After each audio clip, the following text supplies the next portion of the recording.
Hello, everyone. Welcome back again. It's Andrew and Nick, and today we have a special guest. This is Kacy. Hello? We've actually never really met before, definitely not in person. Once again, we wanted to have somebody on as we close out another great Tool album to just kind of talk about how this album looks to us as individuals. So we invited Kacy on. She was kind enough to join us, and she's going to share with us how 10,000 Days looks through her eyes, and hopefully we can continue to build this great dialogue that we have with our community so far. Nick, 10,000 Days is over. How are you feeling about this album? Man, in general, it struck me really hard, especially in these days, right? The whole,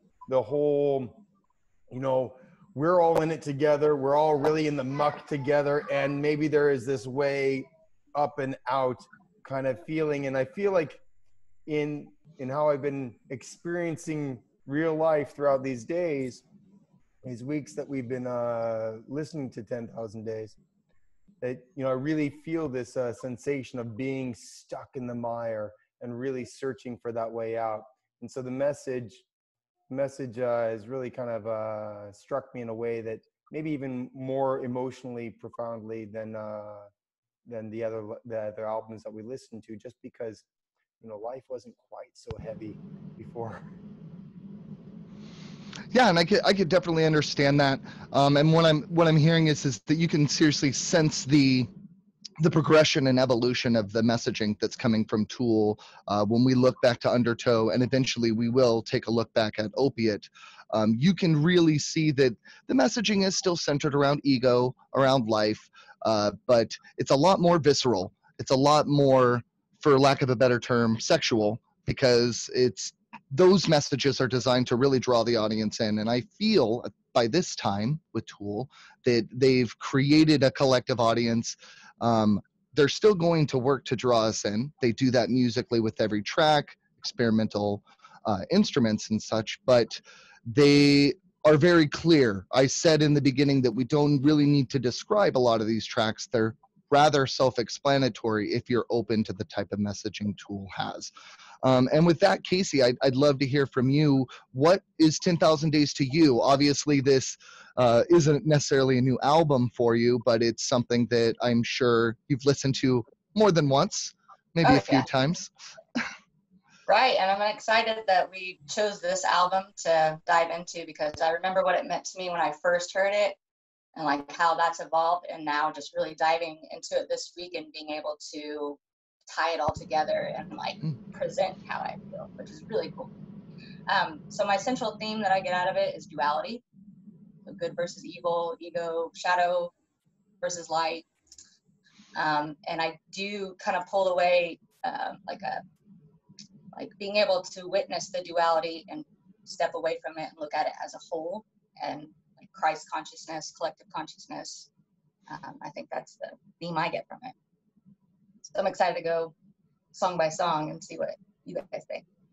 Yeah, and with that, Nick, if you could pull up that first image, the Alex Gray artwork, this is going to be the image that most people, when they think about 10,000 Days or they see any artwork, if you Google artwork, you're going to see this.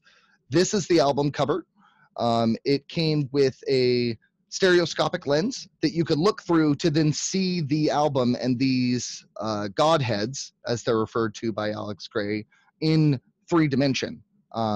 So right away, before you even get a chance to listen to the music, Tool already wants you to kind of subconsciously be ready to look at things through another lens, to put it quite simply.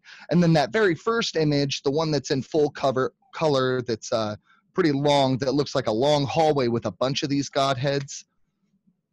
See if I can find that. Is that here? Yes. Yes. So this is the main piece that Alex Gray did. I believe he actually did this before the 10,000 Days album, and then Tool commissioned him to do other work and use this. But when you look through this, what you see is individual galaxies creating the hair and the body. And they've used this in some of their videos, and it's really supposed to represent, in one of the videos they show, an animus flying through, I believe it's the eye of somebody, and this is what you see on the inside of that eye. This is at the end of the Vicarious music video. So as we live and die through the eyes of others, when we take that introspective look, this is what Tool, Alex Gray, says that we see, is that we are all actually all connected, that all these thoughts and dreams are interwoven together to paint a picture that on the outside ultimately is you, and on the inside ultimately is all of us. So that's what I gather from Vicarious for sure, is that, you know, it's not just about society and how we view it, but it's about community as a species.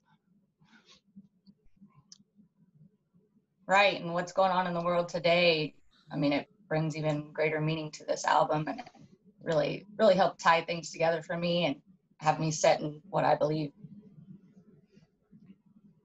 Absolutely. And if you care to elaborate, or if you have any questions for Nick or I about, you know, these opening tracks on the album,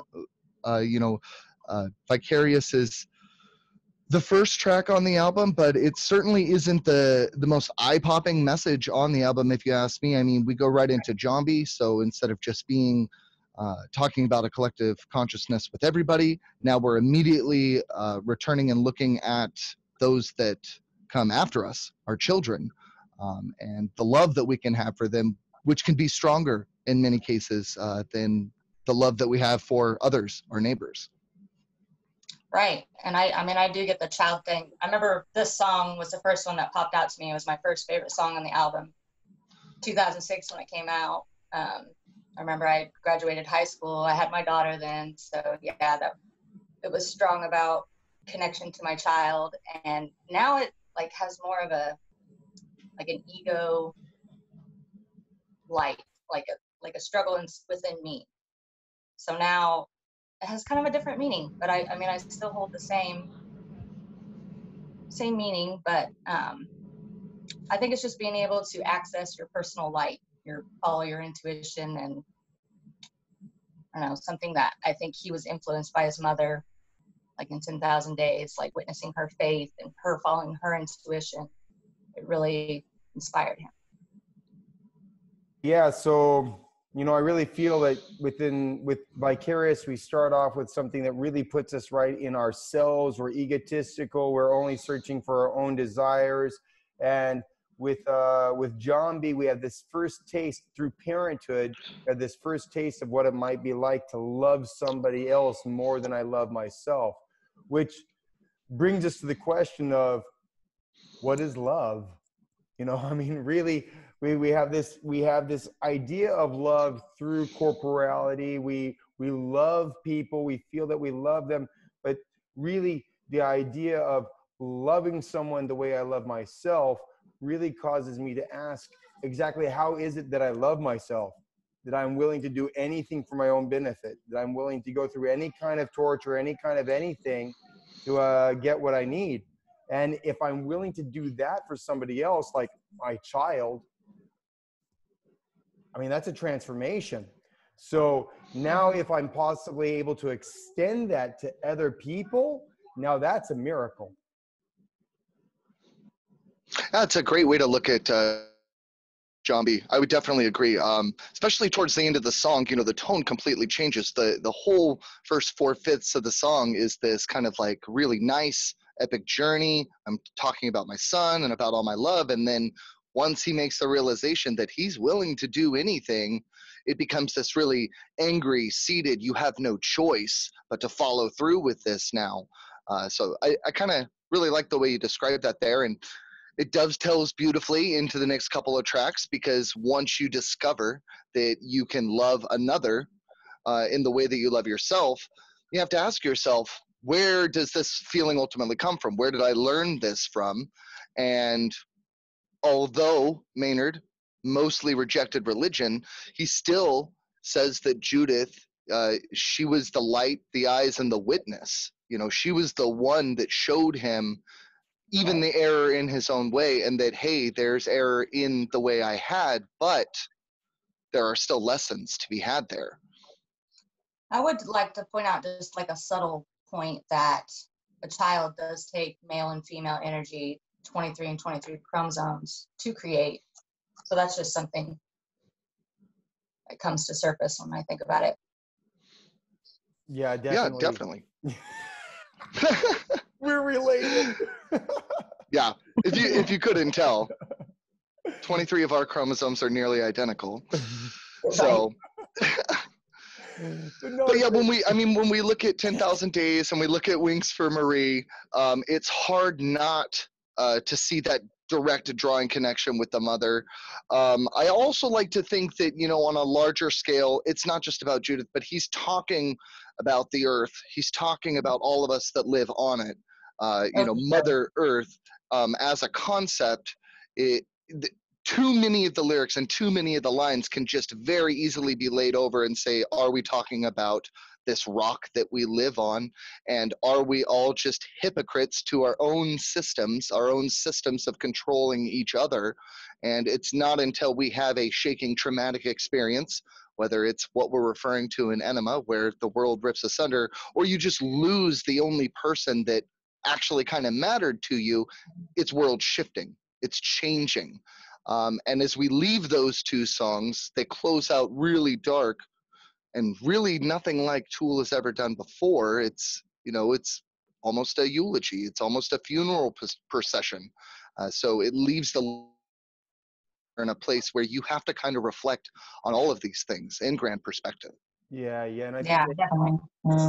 I think that comes back to this holographic conception of reality that that really also exists in Kabbalah, where we understand that all the parts of the individual exist in all the parts of the whole, right? And so as we experience ourselves as individuals, we really have this universal experience as well, you know. And what I do to take care of the whole obviously would take care of the self. But when I focus on only taking care of the self to the detriment of the whole, well, in the end, really what I'm doing is I'm hurting myself, right? Seems like there always has to be some sort of balance. And, you know, it's really interesting. I like the way that Tool does these palette cleanser and breaks in their albums. And this is kind of the first time where, you know, we've got this really dark, somber message, and then it's followed directly by the pot. And to me, that speaks numbers to how much they want us to look at our own hypocrisy, whether it's in society. I know we mentioned the war on drugs. Really glad to hear that we got some crazy feedback from the pot video. But, you know, however you want to look at it, whether it's a grand issue or a small issue, we deal with hypocrisy in the face with almost every decision we make. Am I making the decision based on the fact that I learned it from somebody else, or am I making the decision based on the fact that I saw somebody do it and my other decisions have made me think that this is the wrong thing to do? Right. So truly, do you have free choice? Maybe, you probably do, but it's all shaped and formed by those around us. So you have to, again, look at this as a collective message. And there's a lot of stone throwing, and he makes the obvious reference to the pot calling the kettle black. And it's probably one of the oldest adages that we have to get people to cool their jets and think about themselves for a moment in a good way, rather than being too concerned with what somebody else might be doing. Yeah. Yeah. What do you think? We are as guilty as the government. Yeah. Great line. We get the government that we deserve, I suppose. Yeah. For sure. Yeah. Kacy, what else about 10,000 Days speaks out to you? What else about this album, you know, is something that maybe you take with you in your everyday life? Maybe that you try to impart on to others that you encounter? Okay. Well, the first thing you said was something that stuck out to me. So I immediately was thinking of Rosetta Stone and like the past week that I've had with like drugs. So I did some drugs, acid in this case. And like I was having all these epiphanies while I was tripping, and I was thinking that I was on this like Da Vinci Code quest and I was gonna like unlock hieroglyphics, and like I thought I was going to know all this stuff, and then as soon as I came back to sobriety, I forgot it all. And I just ties so well with that song that I just wanted to get that out. And I think a lot of trips like that are like that for people. And I've had that, I've not actually ever done any kind of hallucinogenic drug. I'd be really interested in trying. Come see me sometime. Yeah, all right. Or come see me. Anyway, but Yeah. I've had that experience with dreams, right? Where there is a secret that's being unlocked before me, and and you wake up, you're like, no, where'd it go? What is that? Why didn't I work with my pen? Yeah, no, but two was equal to 1. What happened? You know, it's something like this. And yeah, the brain does this. The brain wants to. The brain is an epiphany machine, I think. It really wants to see tries to find patterns. the patterns and like connect everything. Yeah. And I think we've talked about that a lot before with hallucinogenics, and how the connections between different parts of the brain just go whoosh, like into like a supersonic level when we introduce a hallucinogenic drug. But the brain is trying to do that regardless. Just, you know, the drug. Yeah. And even to harken back, something we didn't mention, Alex Gray, the collective consciousness image, the Hall of the Godheads, this is what he says he sees during a DMT or an ayahuasca trip. He says he closes his eyes and he can see everybody and everything connected with stars interlaced between.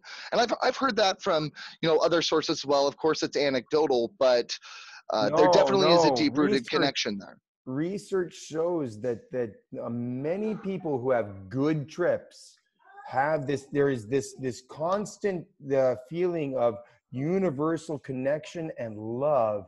There's something that the brain really wants to connect to with these two concepts, and that's something that the trip, when it's a good trip, helps the brain accomplish. And I think that there is a universal truth there. I mean, we really are most actualized and feel most content when there's some sort of love. Yeah, and I would definitely agree with that, especially in the sense that, you know, these connections, like you said, they seem to be made when you get into that altered state. And one thing to be said, especially about LSD or other hallucinogens, it really is all about setting. It's all about what you're doing, what you're allowing yourself to do while this is going on. If you sit down, take a bunch of drugs, and then do nothing but think about your first pet that passed 20 years ago, you're probably not going to have a very good time, although you might wrestle with some of those emotions that you had at that time. So when you're taking something like LSD or taking something like DMT, if you're prepared to hear a message from a band like Tool and you can listen to this album from front to back, you're probably going to have to deal with your own ego, your own loved ones, your own loss and death in your own life. And then at some point, you're probably going to be able to tell yourself right around the Rosetta Stone that maybe I'm not the first genius in the world to figure out that drugs feel a little funky. And maybe it's arrogant of me to think that I'm the only one who managed to put my feet on this path. I read a quote from Maynard once. He said that these things, ayahuasca, DMT, these hard hallucinogenic drugs, you're supposed to go there, and then you're supposed to spend the rest of your life getting there without doing it again. Yes, I had that written down to bring up. I was thinking good. Well then, see, we're all kind of on the same page here when it comes to this stuff, for sure. For sure. And then I like how the song Intention, like the pure as we begin, it leads into right into. Because so we were pure to begin with, and then we were given free will. And then I don't know if you've ever seen the video that kind of goes along with that song. It's not. I think, it's a fan video claymation where basically, so basically what you have in this video, Nick, I'll probably send you the link to it, is warring factions, claymation warring factions. They start out sticks and stones and spears, and it escalates all the way up to basically current times. And it shows a Jesus deity basically out beyond the planet, just looking over the top, watching the little monkeys fight over pieces of land. And at the very end, after he realizes that the humans collectively got together, they stopped fighting with each other and they decided to make their society about the fight. So instead of killing each other, now they're basically just killing themselves into machinery to create little robots to fight each other. Because the solution isn't to stop fighting, the solution is to be able to continue fighting without killing each other. And they repeat the final chorus, and the Jesus deity breaks the earth in two, leaves it asunder, and then it's just dust in the air. But yeah, we haven't spent a lot of time looking at the fan videos, and my philosophy is because I know the Tool guys are kind of like, this is not kind of what we wanted all the time, Right. but they're still great because, again, you get to see other people's perspective, how they've taken this message and interpreted it, or maybe even changed it slightly so that if you're more in tune with a Jesus deity as a figure of respect for you, maybe you'll listen to this song and kind of pick up a better message than you would just thinking Tool effing Tool. Yeah. I think ultimately it comes down, I mean, they do finally bring us to this idea of free will, you know, and free will has been one of the biggest philosophical questions for as long as philosophy has existed. And from a Kabbalistic perspective, there isn't actually a lot of it, right?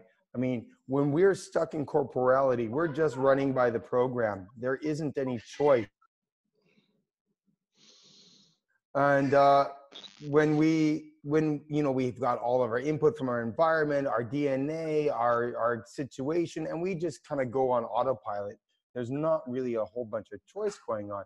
But if we go into the spiritual path and we want to rise above that, and we want to learn how to love others, and we want to connect with the universal everything, we come to this single point where where really free choice exists. When I have, when I have, or the individual has the opportunity to choose, am I going to cross this boundary and go into spirituality full-fledged for the rest of my existence? Or am I going to turn back around and go back to the egoism that was just so much more comfortable before? And in Kabbalah, this is the unique and singular point of free will in all of the system. And I think that's also kind of something that the imagery in 10,000 Days kind of gives us this hint of as well. I don't know. I'm biased. Well, and that's the thing. That's exactly what you're saying, though. We are all a little biased. It's very hard for one to choose the unknown. We see that outside our front doors. We see it all through history. And again, it harkens back to, you know, a lot of Tool fans will try to throw out predictions. They'll say that the new album predicted everything that's going on around now. But really what's happening is just a recognition of patterns that already exist, a recognition of players already on the field and the moves that they generally make, and hedging your bets as to whether or not they're going to take that moment of free will and choose to do something different. Not because it's easy, but because it's hard and it's the right thing to do. Or it's just the different thing to do, to see if it's the right thing to do. Definitely, 10,000 Days, I feel like a lot of the hardcore Tool fans, they put this one lower on the list. And I feel like it's because it's not the same message as those visceral earlier messages. It takes a couple listens to sit through, to be like, okay, he's talking about his mom. Okay, he's talking about society. But really, he, Maynard, and all of Tool, they're asking us once again to look at all of these things together and at the same time, not necessarily as individual parts. Oh, for sure. This album has really helped me cultivate my own awareness about things going on around me and myself. And I really believe in like an extinction happening, and more people, I like to think of it as going from 3D to 5D. But yeah, I just, it's apt. What's that? I said it's apt. It's a good descriptor for sure, because you can kind of feel the swell of how things that we grew and become numb to you know, whichever side of whichever argument you want to have, because I don't necessarily want to start arguments in the comment section, but things feel a little more closer to an actual opportunity for choice. You know, people are finding themselves on opposite ends of spectrums that just even a decade ago were closed off to. And at the same time, we're still dealing with these echoes of the same demons that we wrestle with, whether it's with the American society, with the entire founding of America, or the entire founding of basically any country that's ever existed on this planet, Or where we Europe take and and the grab and pull. colonization. It doesn't matter. It doesn't have to be the other side of the Atlantic. I mean, it can be on this And continent that's too. messaging with intention and right and two are right there, are telling us, what do we intend to do with these things? We're given such tools, we're given the ability to do certain things, and it's up to us to ultimately make the decision how we move forward. Right. For sure, it could go any way. I don't think it's like predetermined. I used to think that, but now I think it's up to us to spiral out. Yeah, spiral out.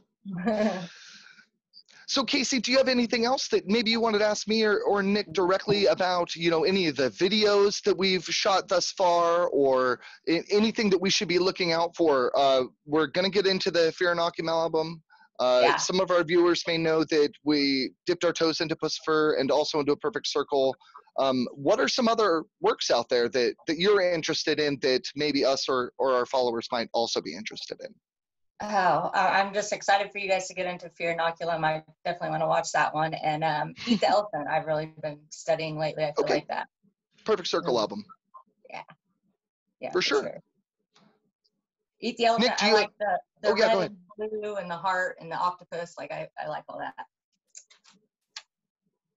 Cool. In reference to the album cover of Eat the Elephant there. I'll send you a picture real quick as well to people that are familiar with the work. They probably know exactly what Kacy's referring to there. Nick, did you have anything else at all to add as we close out our 10,000 days review and discussion here?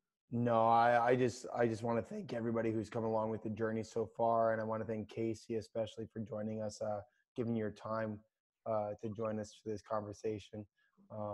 Yeah, let's keep on going forward together. Thanks. Yeah, and thanks so much again, Kacy, for joining us. It was a pleasure having you on and getting to hear yet another Tool fan's perspective on this great album, 10,000 Days. Thank you. I'll talk about Tool anytime. For sure, and that's kind of the point of this whole thing. We all kind of talk about Tool at length and need new people to talk to Tool about. Right. And with that, you know, I hope that you guys enjoyed this discussion. For our followers that do actually tune into these and check us out all the way to the end, make sure that you like the video if you do. Subscribe to us. Check out the Tool albums that we have out there, and we hope to see you guys all really soon. Peace out. Stay together. Bye.